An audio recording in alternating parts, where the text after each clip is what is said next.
Yes, so regarding Tamil Nadu issue, okay, it's a very important landmark judgment అని చెప్పొచ్చు. So జనరల్‌గా మనం important previous supreme court judgments అన్నీ కూడా reserve చేస్తాం కదా మెయిన్స్ ఆన్సర్ రైటింగ్‌లో. సో జనరల్‌గా it will become a landmark judgement.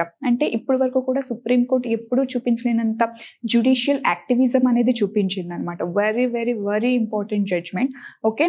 So ఒక గవర్నర్ అండ్ ప్రెసిడెంట్ రూల్‌ని కూడా యాక్చువల్‌గా ఇక్కడ మాట్లాడడం జరిగింది. ఓకే. సో యాక్చువల్‌గా ఏం జరిగిందంటే ఇక్కడ 2020 నుంచి కూడా okay. So Tamil Nadu government almost 12 bills okay. Almost 12 బిల్స్‌ని తమిళనాడు గవర్నమెంట్ 2020 నుంచి 2023 వరకు ఈ 12 బిల్స్‌ని గవర్నర్‌కి పంపించడం జరిగిందనమాట. సో లెజిస్లేటివ్ అసెంబ్లీలో పాస్ అయిపోయింది. పాస్ అయిపోయిన వెంటనే ఆటోమేటిక్‌గా గవర్నర్ అసెంట్ కోసం పంపిస్తారు. యాక్చువల్‌గా ఇక్కడ గవర్నర్ రూల్ ఏంటి?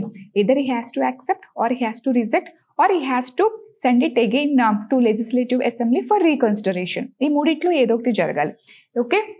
లైక్ ఎదర్ యాక్సెప్ట్ చేయాలి, సీ హియర్, ఎదర్ యాక్సెప్ట్ చేయాలి ఆర్ ఎల్స్ రిజెక్ట్ చేయాలి, లేకపోతే రీకన్సిడరేషన్ కోసం పంపించాలి. సో ఈ మూడు పంపించకుండా okay. So it is according to article 200. Article 200 ఏంటంటే so regarding the assent of bills మాట్లాడడం జరుగుతుంది. What are the powers of the governor regarding the assent of the bills? Okay. Either he has to accept it or he has to reject it, లేకపోతే రీకన్సిడరేషన్ కి పంపించాలి. అయితే ఇక్కడ ఇందులో ఏమని మాట్లాడారంటే ద బిల్స్ అనేవి యాజ్ సూన్ యాజ్ పాసిబుల్ దీని మీద యాక్ట్ అపాన్ చేయాలి governor and he shall act upon it. అంటే ఖచ్చితంగా దీని మీద ఏదో ఒకటి యాక్షన్ అనేది తీసుకోవాలి and as soon as possible తీసుకోవాలని చెప్పారు.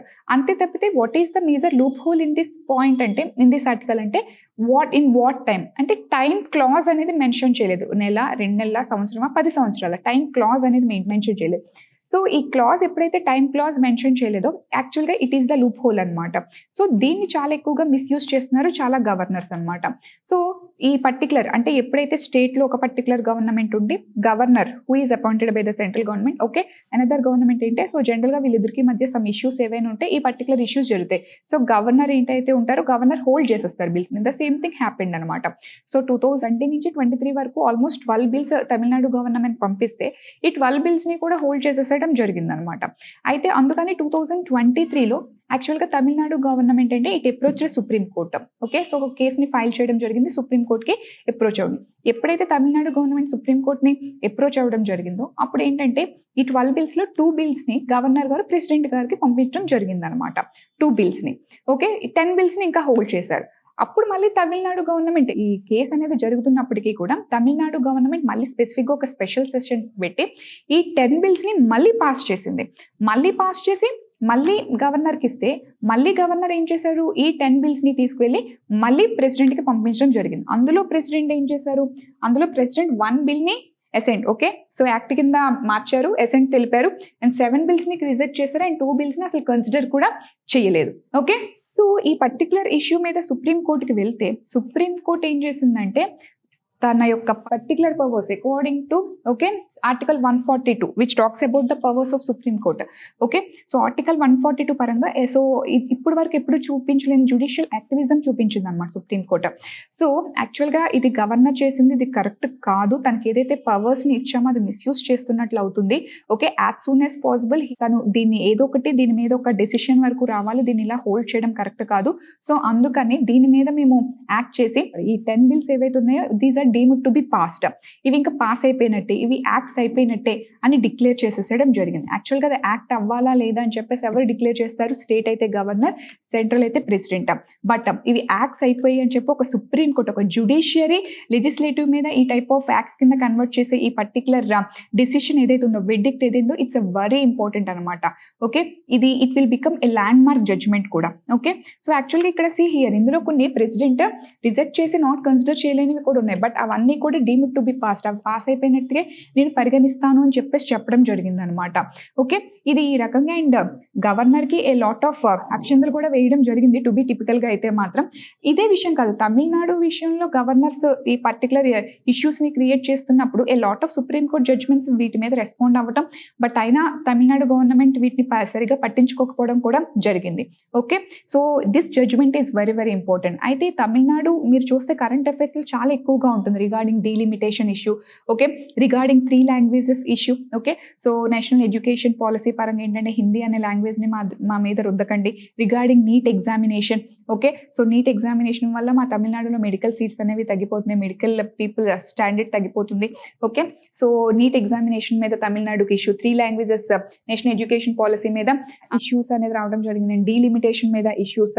Okay, so A lot of issues అయితే మాత్రం. అండ్ రిగార్డింగ్ జిఎస్టీ ఆల్సో, మేము సెంటర్కి ఆల్మోస్ట్ 1 రూపీ పంపిస్తుంటే సెంటర్ మాకు బ్యాక్కి 29 రూపీసే పంపిస్తుంది. ఏ లాట్ ఆఫ్ ఇష్యూస్ అయితే తమిళనాడు అండ్ సెంట్రల్ గవర్నమెంట్ మధ్య ఈ ఫ్రిక్షన్ అయితే మాత్రం ఉందన్నమాట. ఓకే, అండ్ ఎప్పుడైతే ఈ ల్యాండ్ మార్క్ జడ్జ్మెంట్ వచ్చిందో అండ్ కేరళ కూడా ఈ వేలో వెళ్తూ కేరళ కూడా సో గవర్నర్కి అగెయిన్స్ట్గా సుప్రీంకోర్టులో కేసు వేయడం జరిగింది. సో ఈ పర్టికులర్ సినారియోలు ఏంటంటే తమిళనాడు గవర్నమెంట్ అసలు what is federalism, so federalism అసలు నిజంగా ఇండియాలో ఉందా? Because India is not a unitary nation, right? It is a union of states. Okay, so federalism ఏంటి, so what are exactly the state centre relations? And దీనికి సంబంధించి ఒక కమిటీని appoint చేయడం జరిగింది. సో అదే justice Kurian Joseph committee, he is the former supreme court judge అనమాట. Okay, so ఈ particular committee it talks about, అంటే ఈ కమిషన్ దేని గురించి అపాయింట్ చేయడం జరిగింది, రిగార్డింగ్ సెంటర్ స్టేట్ రిలేషన్స్ అనమాట. ఓకే, సో వాట్ ఈస్ అసలు స్టేట్ అటానమీ ఎంతవరకు ఉంది, ఓకే, ఎంతవరకు వెళ్ళొచ్చు, and moreover what are the state rights. Okay, so వీటన్నిటి మీద ఈ కమిషన్ అనేది రిపోర్ట్ ఇవ్వడం జరుగుతుంది. దీని యొక్క ఇంటరిమ్ రిపోర్ట్ అనేది ఆల్మోస్ట్ Jan 26 కల్లా 2026 కల్లా సబ్మిట్ చేస్తానని చెప్పింది. అండ్ ఫైనల్ రిపోర్ట్ వచ్చేసరికి వితిన్ 2 years లో సబ్మిట్ చేస్తానని చెప్పేసాను అనమాట. సో ఇది మేజర్గా ఏంటంటే రిగార్డింగ్ 7th షెడ్యూల్లో as we all know union list, state list and concurrent list.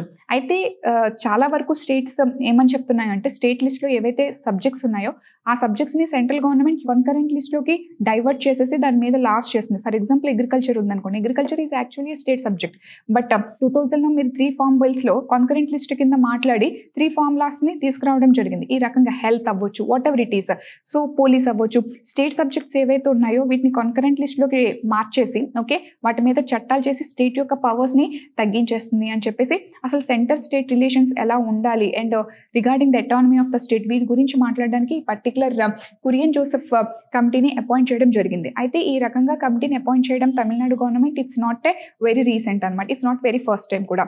So almost 1969లో ఓకే రాజ్ మన్నార్ కమిటీని ఆల్రెడీ అపాయింట్ చేయడం జరిగింది, అప్పుడున్న సీఎం అన్నాదురై. ఓకే, అయితే ఆ రిపోర్ట్ వచ్చే టైంకి ఏంటంటే సీఎం మారిపోయారు. సో ఆ కమిటీ రికమెండేషన్స్ ఇంప్లిమెంట్ చేశారా లేదా అనేది ఇట్స్ ఏ క్వశ్చన్ మార్క్ అనమాట. ఇది తమిళనాడు స్టేట్ గవర్నమెంట్ పర్స్పెక్టివ్ లో. ఆల్మోస్ట్ సెంట్రల్ లెవెల్లో స్టేట్ సెంటర్ రిలేషన్స్ కోసం మనం ఆల్రెడీ చదివాం కదా. సో సర్కారియా కమిషన్ అపాయింట్ చేయడం జరిగింది, పుంచి కమిషన్ అపాయింట్ చేయడం జరిగింది. అయితే ఈ Sarkaria commission, Punchhi commission centre state relations గురించి మాట్లాడింది, బట్ వాళ్ళు ఇచ్చిన రికమెండేషన్స్, వాళ్ళు ఏవైతే ప్రొవిజన్స్ మాట్లాడారో రియల్లీ ఆర్ ది ఇంప్లిమెంటింగ్, అసలు నిజంగా వాటిని ఇంప్లిమెంట్ చేస్తున్నారా లేదా అని చెప్పేసి చూడమని జస్టిస్ కురియన్ జోసెఫ్ కమిటీని సజెస్ట్ చేయడం జరిగింది తమిళనాడు గవర్నమెంట్ అనమాట. And moreover according to Kesavananda Bharati case okay 1973 which talks about the basic structure of the constitution. So అందులో స్పెసిఫిక్ గా మెన్షన్ చేశారు కదా okay federalism is the basic structure of constitution అని చెప్పి. సో అసలు ఇండియాలో ఫెడరలిజం ఉందా, ఓకే సో స్టేట్స్ అటానమీ ఉందా, సో ఈ స్టేట్ సెంట్రల్ రిలేషన్స్ ఎలా ఉండబోతున్నాయి, సో ఓవర్ సెంట్రలైజేషన్ అనేది చేస్తుందా సెంట్రల్ గవర్నమెంట్. మీరు గవర్నర్ యొక్క యాక్షన్స్ చూసినట్లయితే అండ్ సెంట్రల్ గవర్నమెంట్ స్టేట్లో డిఫరెంట్ గవర్నమెంట్స్ వచ్చినప్పుడు వాళ్ళ మధ్య ఫ్రిక్షన్ చూస్తే అసలు నిజంగా సెంట్రల్ రిలేషన్స్ అనేవి హెల్దీగా ఉన్నాయా, డ్యామేజ్ అవుతున్నాయి అన్న క్వశ్చన్ మార్క్ అనేది ఎరేజ్ అవుతుంది అనమాట. సో తమిళనాడు అనేది very much in news. So ఈ సినారియోలో ఏంటంటే maybe national education policy regarding 3 languages issue అవ్వచ్చు, లేకపోతే NEET exam perspective regarding centre state relations, delimitation. So ఈ పర్టికులర్ కార్నర్లో ఏంటంటే ఖచ్చితంగా ఒక క్వశ్చన్ అయితే మాత్రం దీన్ని సెంటర్ చేస్తూ వస్తుంది. So please focus on this topic. And moreover ఈ జడ్జ్మెంట్ అయితే it's very very very key judgment. So judicial activism మీద అండ్ పర్టికులర్ గవర్నర్స్ యొక్క రైట్స్ మీద అండ్ బిల్స్ మీద వీటి మీద ఖచ్చితంగా క్వశ్చన్ పడుతుంది. Please focus on it. Okay, yes.